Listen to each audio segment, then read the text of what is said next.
say that it feels right.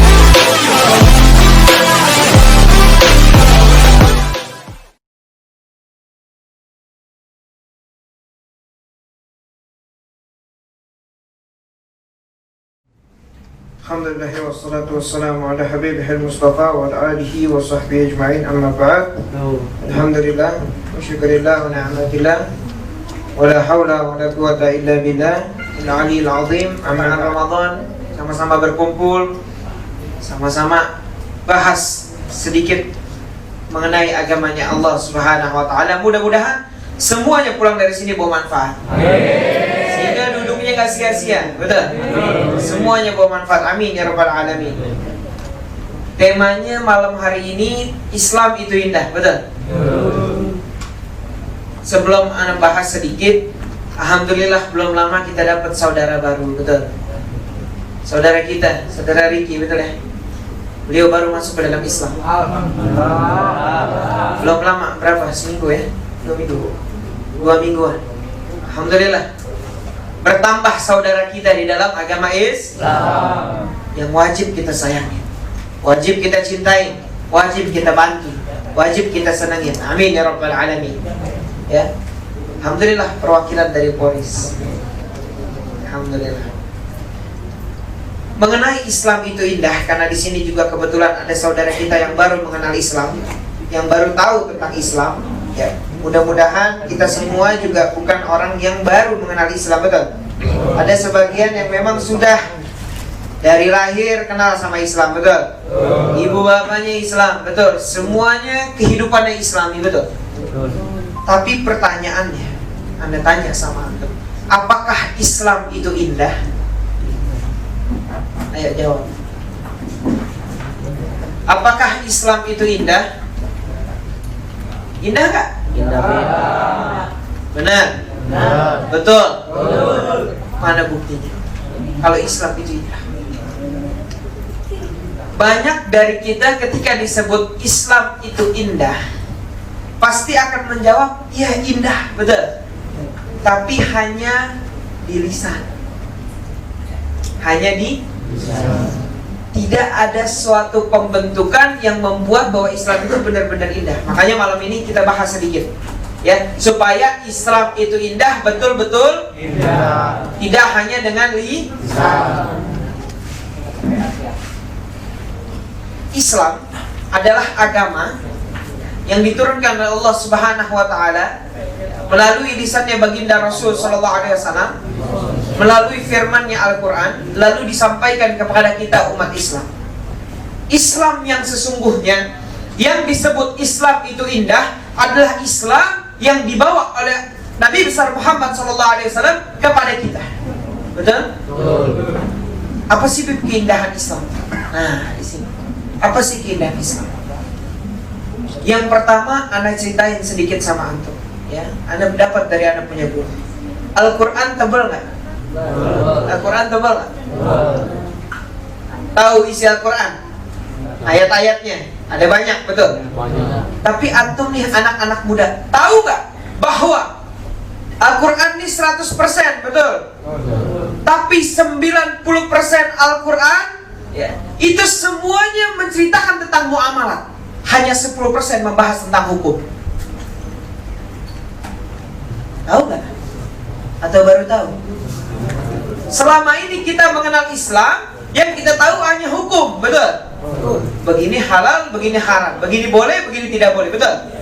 Tapi kita pernah tahu nggak bahwa sesungguhnya di dalam Al-Quran yang ngebahas hukum itu hanya 10%, tapi 90% isinya adalah rahmat, akhlak, ya, muamalat, bagaimana dengan sesama manusia. Itu Islam di dalam Al-Quran. Jadi kalau orang mengenal Islam, harusnya dia mengenal apa itu Al-Quran yang sesungguhnya. Bahkan para ulama bilang, dari 90%, sisa 10% ngebahas hukum. Bahkan yang 10% ini semua balik lagi kepada yang 90%. Mana buktinya? Contoh, Anda kasih tahu sama antum. Sholat hukumnya apa? Hukum bukan? Hukum.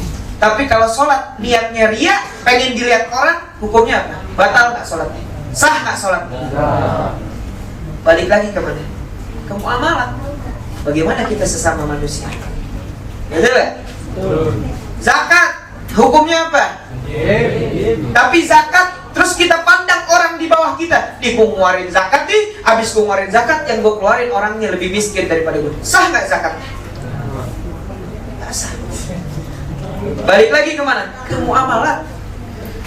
Jadi intinya di dalam agama Islam yang pertama kali diajarkan oleh baginda Rasul adalah akhlak. Bagaimana akhlak yang indah sebagai orang Islam. Jadi kalau pengen tahu Islam itu indah atau enggak, kita lihat akhlak kita bagaimana. Ya, kita geser hukum, karena kalau hukum kita belajar, kita ngerti masalah hukum. Tapi kalau muamalat, akhlak kita harus tanamin di hati kita dan diri kita. Ya. Harus ngerti apa sih yang dimaksud Islam itu indah dengan akhlak. Contoh saya kasih tahu. Ada tsunami di Anyar waktu itu, betul. Ada suatu kejadian di Anyar yang menimpa suatu band. Tahu ya? Band terkena tsunami, betul? Orang akan mengatakan seperti ini. Ya, Anda tanya. Ketika kita melihat, oh di Anyar ada satu bencana di mana ada orang lagi main band, ya. Terus ada tsunami menimpa. Apa yang akan kita katakan? Itu azab dari Allah, betul nggak? Itu musibah dari Allah, betul nggak? Padahal kita ini orang Islam diajarkan masalah akhlak. Kenapa kita nggak coba untuk merubah konteks tersebut menjadi seperti ini? Oh, di Aceh ada tsunami menimpa orang-orang yang lagi main band sehingga meninggal dunia. Kenapa nggak kita munculin di hati kita seperti ini? Oh, mungkin orang-orang sana buang sampahnya sembarangan sehingga menjadi penyebab terjadinya tsunami. Karena apa? Demi Allah kita nggak tahu. Yang mungkin pada saat itu lagi main band, kita nggak tahu salah satu dari mereka mungkin ada yang dapat meninggal dalam keadaan baik, atau yang terkena musibah tersebut kena dalam keadaan baik. Kita nggak ada yang tahu, betul? Ada yang tahu? Ada yang tahu apakah mereka semua meninggal dalam keadaan buruk? Ada yang tahu?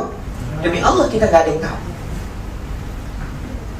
Makanya ketika kita melaksanakan sesuatu, Islam itu indah ketika kita menanggapi segala sesuatu dengan keindahan. Oh, ada bencana tsunami menimpa orang-orang yang lagi main band. Mungkin yang lagi main band adalah salah satu orang-orang yang muslim saudara kita. Kenapa kita sebut itu azab dari Allah? Itu musibah dari Allah buat dia yang lagi main band. Karena dia ahli maksiat, makanya Allah turunin azab. Kenapa harus seperti itu? Kenapa nggak kita balik? Mungkin di sana banyak yang buang sampah sembarangan, makanya menyebabnya terjadinya tsunami. Lalu kita doakan mereka yang meninggal, mudah-mudahan Allah angkat derajatnya, Allah jadikan husnul khatimah dalam hati. Indah nggak kalau seperti itu? Indah. Makanya diajarkan Islam itu bukan menghakimi, tapi mengajak dalam kebaikan. Itu Islam. Jadi kalau ada ngaku saya orang Islam tapi sibuk menghakimi, maka mesti ditanya, dia belajar nggak betul-betul Islam yang sesungguhnya?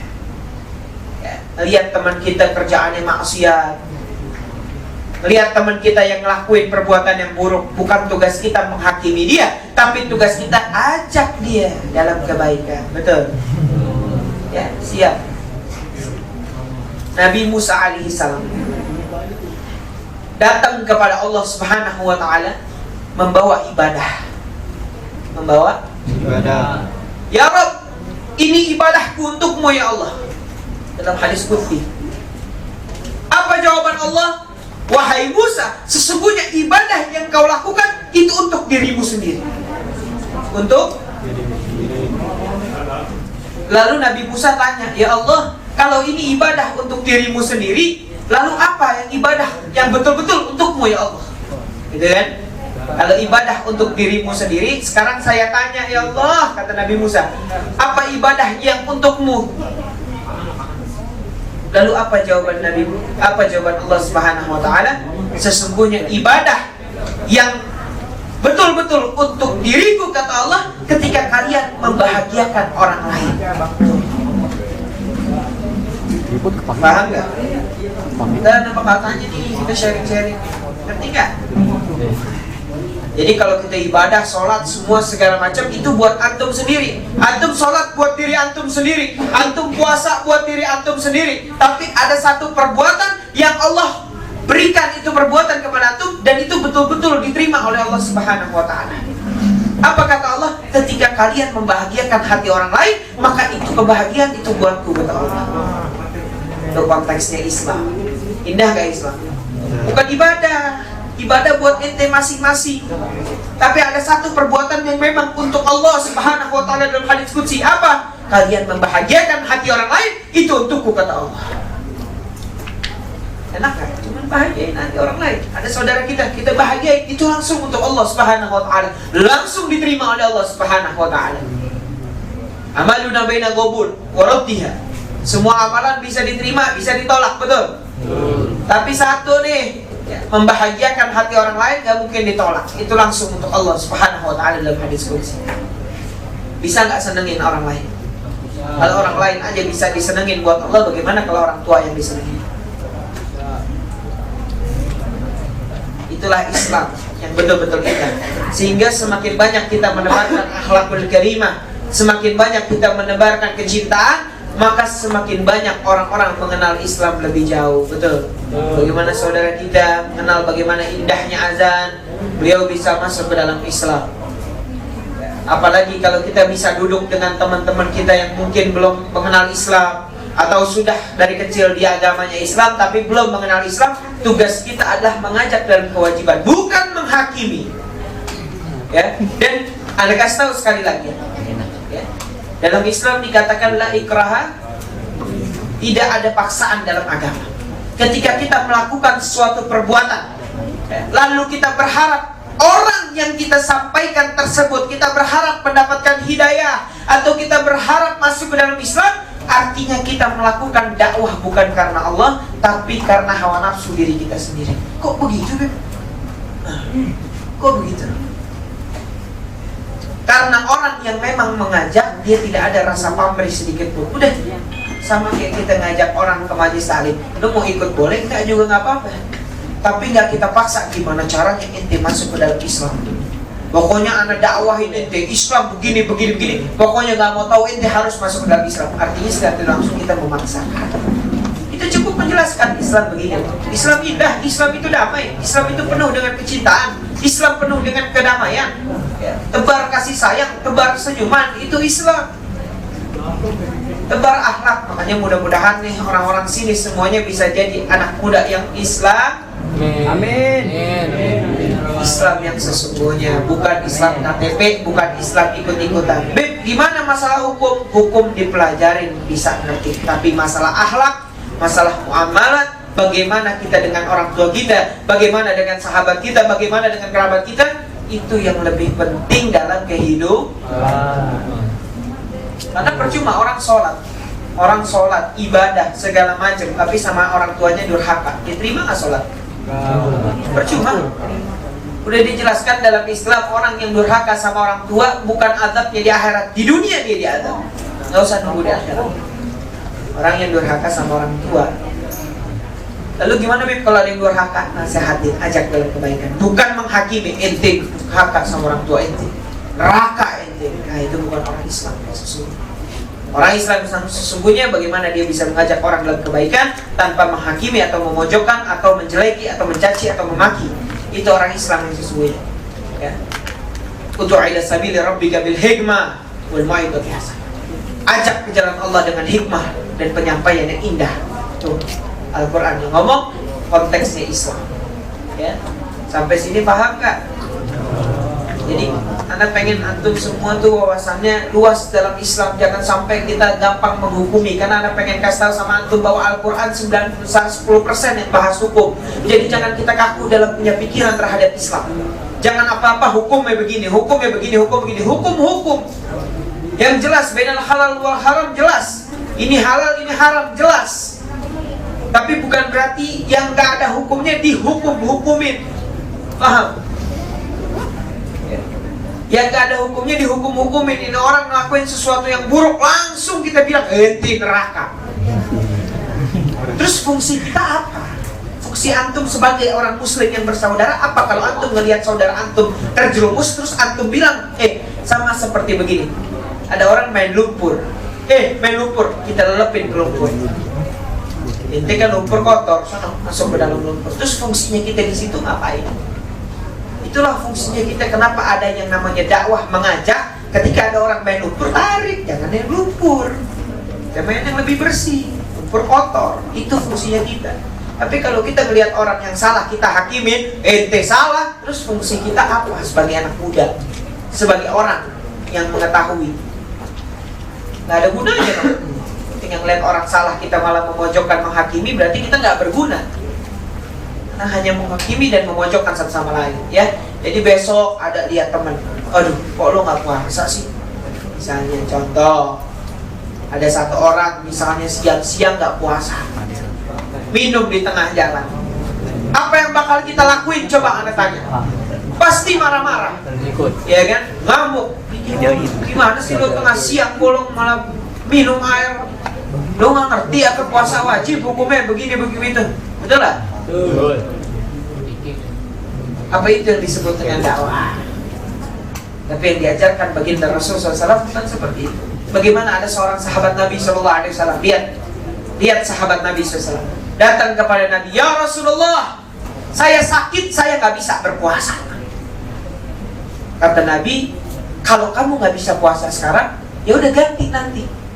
Di bulan apa aja terserah, ganti. Apa jawaban dari sahabat? Ya Rasulullah, saya nggak bisa ganti karena saya sakit yang menyebabkan saya memang nggak bisa ganti puasa saya. Apa kata Nabi? Kalau begitu, kau bayar fidyahnya.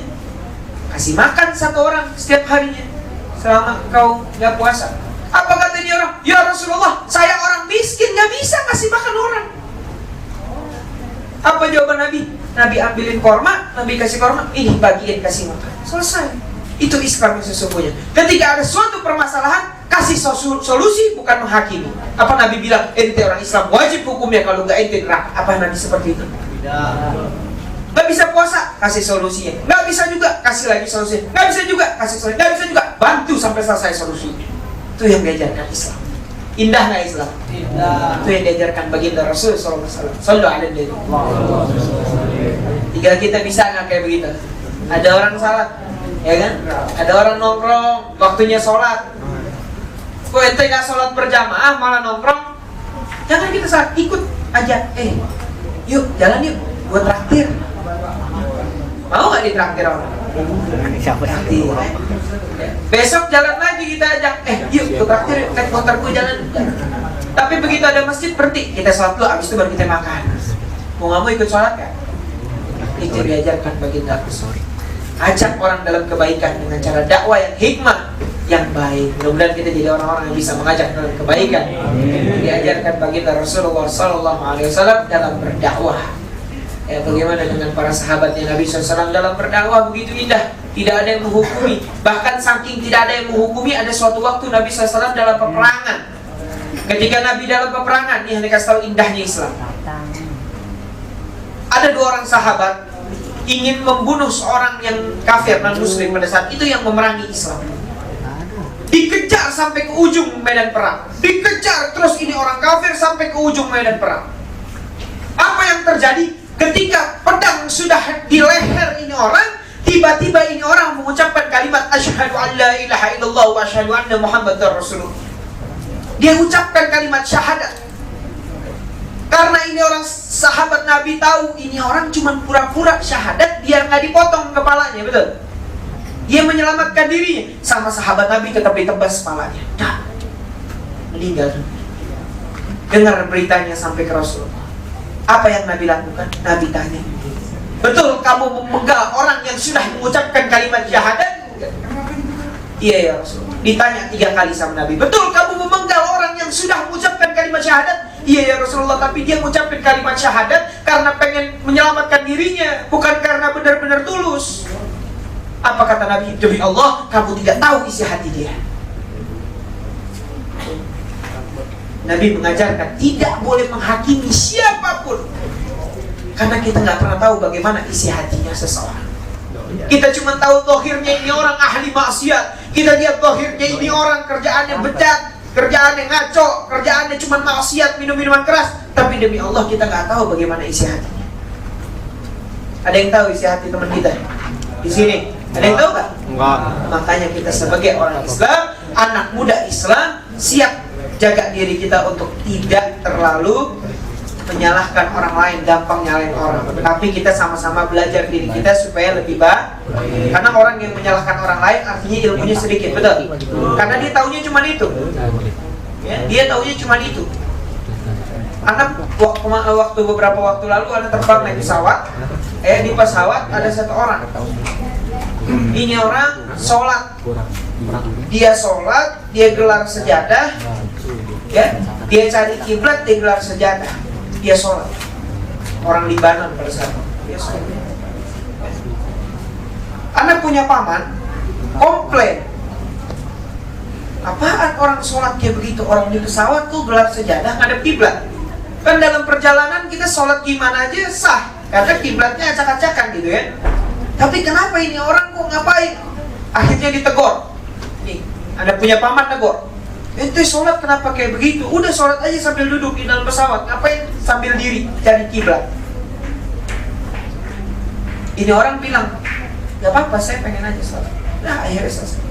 Tapi begitu selesai, anak pribadi, anak paham hukumnya, anak tahu. Tapi ada sesuatu yang anak ambil hikmah pelajaran dari situ. Apa? Kalau kita punya sedikit pemahaman tentang hal itu. Oh, sholat di pesawat boleh sambil duduk, boleh nggak? Diri boleh nggak? Boleh. Cari kiblat boleh nggak? Boleh, nggak ada yang larang kok. Cuman kalau mau duduk ya nggak masalah, boleh-boleh juga. Apa yang anak ambil? Anak ingat firman Allah dalam Al-Quran. Fattaqullaha bimastata'tum.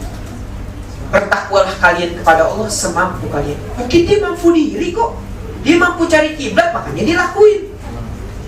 Apa nggak kita punya dada? Enak nggak kita nanggepin perbedaan? Oh iya kan Allah bilang, beribadalah kepada Allah semampu kalian. Mungkin dia mampu diri, makanya dia berdiri ibadahnya. Dia mampu cari kiblat mungkin, sehingga kita nggak menyalahkan. Tapi kalau orang yang tidak paham, dia ngelihat suatu perbedaan, maka cuma nyalain doang. Itu salah, sholat duduk, ya kan? Karena tahunya cuma sebatas itu. Makanya Nabi bilang cari ilmu yang luas, sehingga kita tidak mudah menggampangkan atau menghakimi seseorang.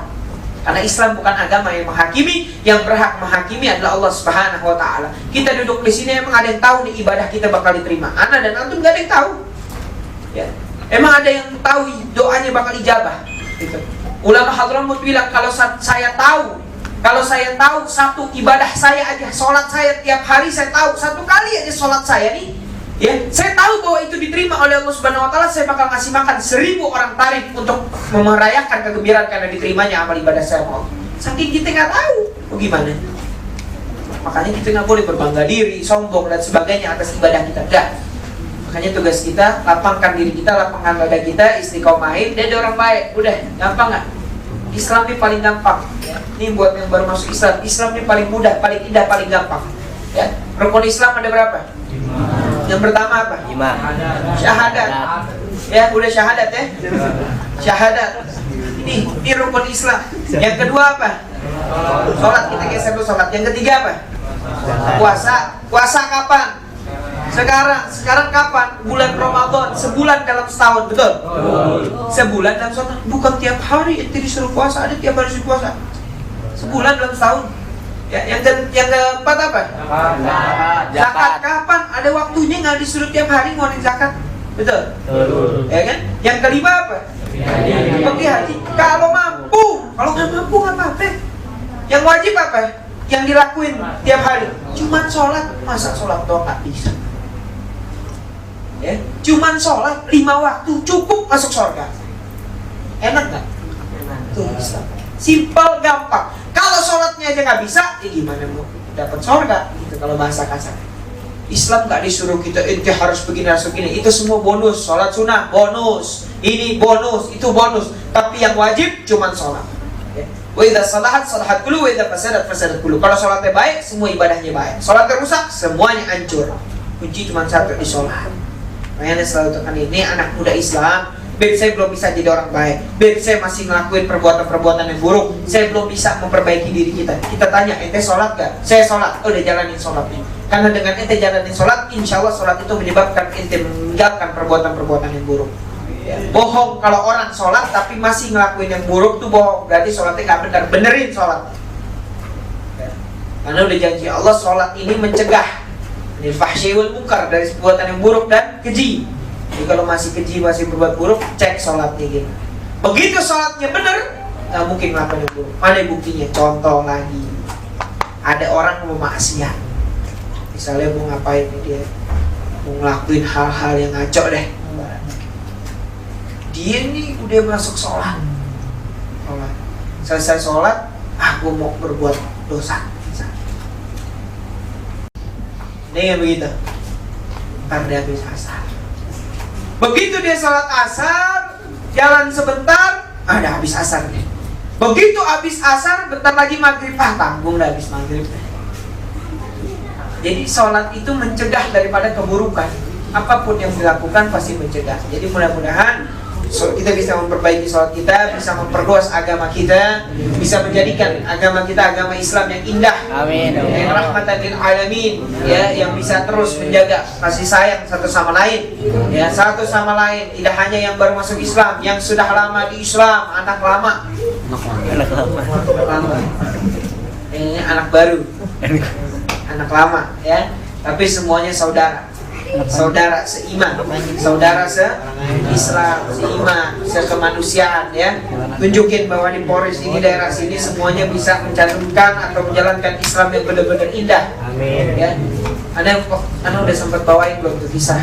Ada satu kisah, ada satu ulama besar. Ini mudah-mudahan di sini menutup setelah itu kita ngobrol. Ada seorang ulama besar, dia ngajar di negerinya non Muslim di Eropa.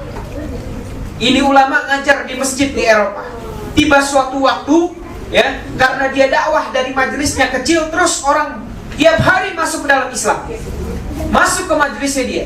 Karena apa? Dia selalu menjelaskan Islam itu damai, Islam itu indah, Islam itu bersih, Islam itu akhlaknya Nabi SAW begitu indah. Di negeri non Muslim yang majelisnya cuma 3 orang sampai puluhan orang di Eropa, sampai tiba waktunya. Akhirnya dia ambil keputusan dia harus balik ke negerinya di Mesir. Pulanglah ini ulama ke Mesir. Muridnya di Eropa kangen. Saya kangen sama saya punya guru. Akhirnya dia bikin komunikasi untuk mengatur schedule untuk pergi ke negeri gurunya, pengen silaturahmi. Akhirnya menyempatkan waktu, akhirnya mereka sempatkan, akhirnya mereka atur waktu, pergilah beberapa orang ke negeri Mesir. Pengen nengokin guru. Sampai di perjalanan, baru sampai bandara Mesir, ini orang-orang Eropa yang masuk Islam ini semua kaget. Kenapa kaget? Kok Islam seperti ini? Kami dimaki-maki di bandara. Kan orang-orang Mesir marah-marah keras kan? Allah itulah agama gitu kan, marah-marah. Kami disumpah serapah, kami diusir, disuruh ya Allah bisurah gitu. Begitu keluar dari bandara Mesir, dia lihat sampah berserakan banyak di negeri Mesir. Bingung ini orang yang mu'alaf, yang baru masuk Islam. Kok Islam seperti ini? Kayaknya guru kita ngebohong nih. Guru kita bilang Islam itu indah. Guru kita bilang Islam itu damai. Islam itu akhlak. Islam itu bersih. Baru keluar bandara kok sampah semua isinya kotor. Ya. Naik taksi ke rumah gurunya, taksinya galak, nggak ada akhlaknya, nggak ada sopannya sama sekali. Begitu sampai rumah gurunya, apa yang dilakukan ini murid? Ditemuin gurunya, dia duduk lalu dia langsung bilang, wahai guruku, wahai syekhi, saya pengen bertanya. Ada satu kejanggalan ketika perjalanan dari negeri saya menuju negerimu, wahai. Apa kata gurunya? Dia ulama besar. Wahai guru, engkau bilang kepada saya bahwa Islam itu indah. Engkau bilang kepada saya bahwa Islam itu damai. Engkau bilang kepada saya bahwa Islam itu penuh dengan kebersihan, akhlak yang begitu indah. Kenapa dari awal saya sampai di negerimu, negerinya orang Islam, saya disumpah serapah di bandara, saya dicaci maki ketika saya di perjalanan, saya melihat sampah yang berserakan, seakan-akan Islam tidak mencerminkan seorang Islam itu sendiri. Gurunya cuma senyum. Gurunya senyum. Gurunya kesenyum, lalu dia ketawa. Lalu dijawab dengan satu kalimat yang begitu indah. Apa jawabannya? Al-Islam mahjubun bil muslimin. Islam itu tertutup dengan orang muslim itu sendiri. Paham?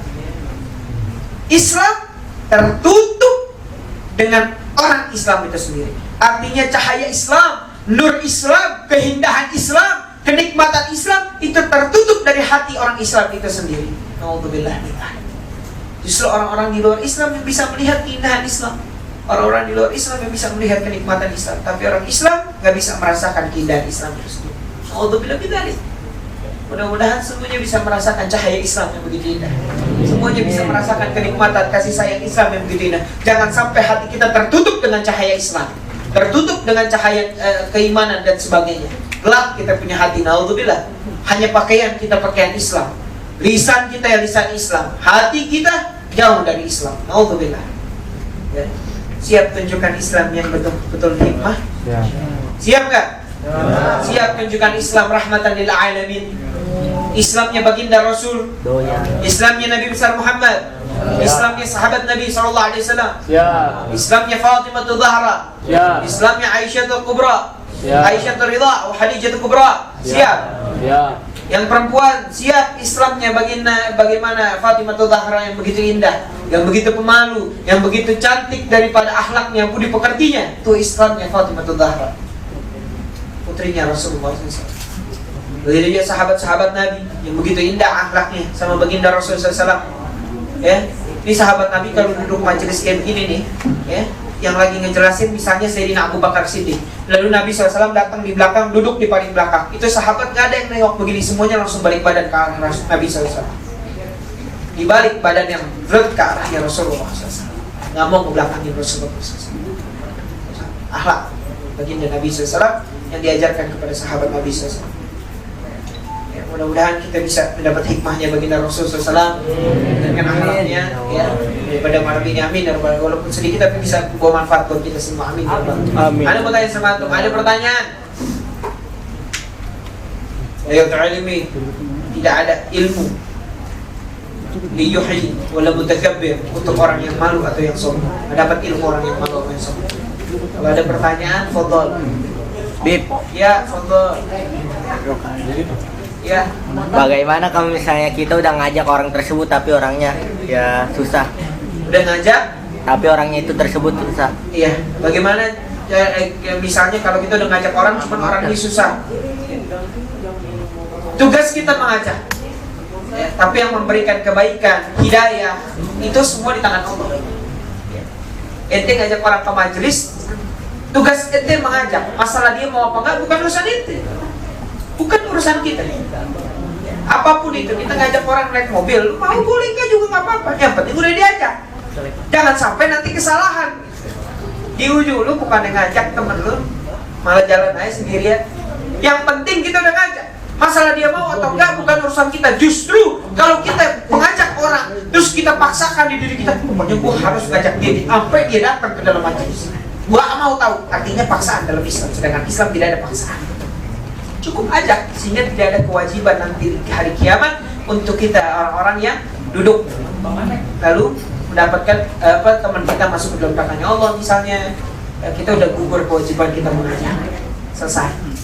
Ya ada perintah, ayo sholat, dia nggak sholat juga, tegur lagi lah, ayo sholat, tapi bukan sholat lu neraka jahanam gitu. Ayo sholat. Kenapa sih nggak mau sholat? Apa sih penyebabnya? Oh ya malas. Kenapa bisa malas? Apa yang bikin malas? Malas wudunya. Kalau nggak mau malas, jaga wudunya. Insya Allah nggak bakal malas. Begitu azan langsung sholat. Itu caranya. Memberikan solusi. Itu Islam ini. Ya, ada pertanyaan lagi?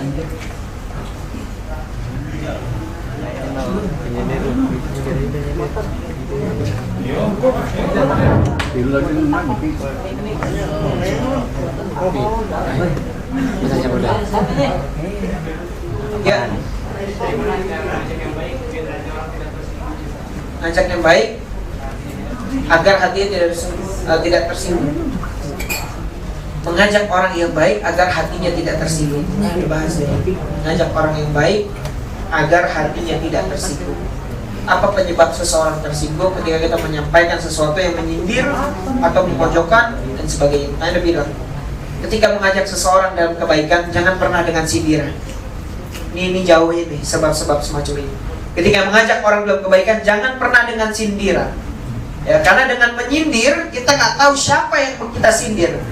Kita tujuan sindir buat antum, tapi kita nggak tahu mungkin yang lain juga kena. Betul.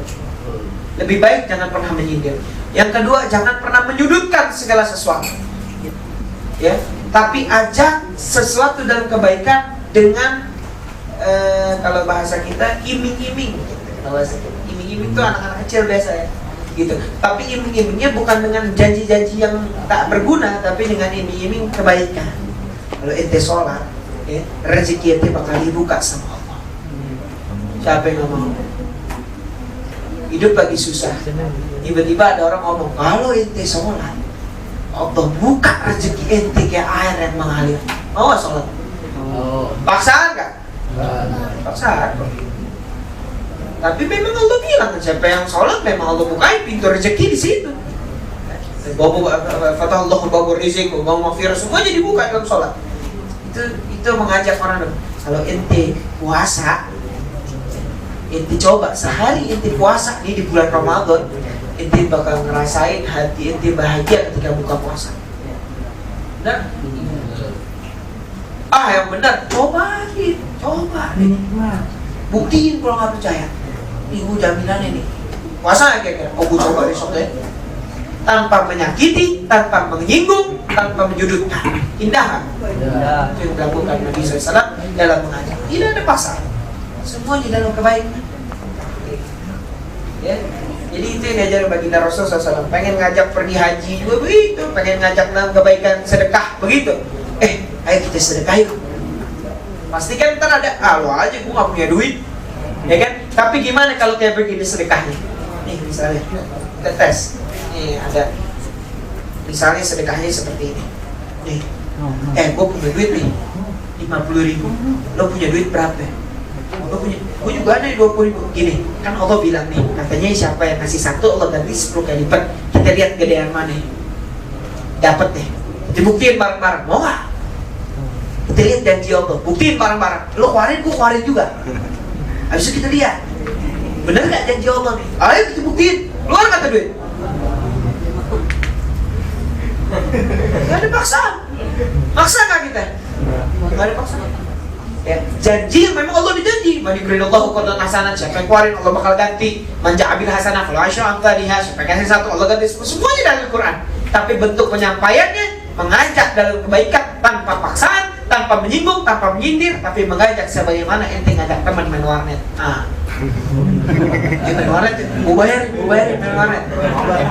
Ayo. Tapi kalau kita paksa, main warnet nggak lu, paksa kan nggak mungkin. Ya, tapi berdakwah dalam kebaikan, kelembutan, mengajak dan sebagainya tanpa menyudutkan, menyinggung, menyindir, menghina, mencaci. Itu yang diajarkan baginda Rasul. Siap dakwah seperti itu?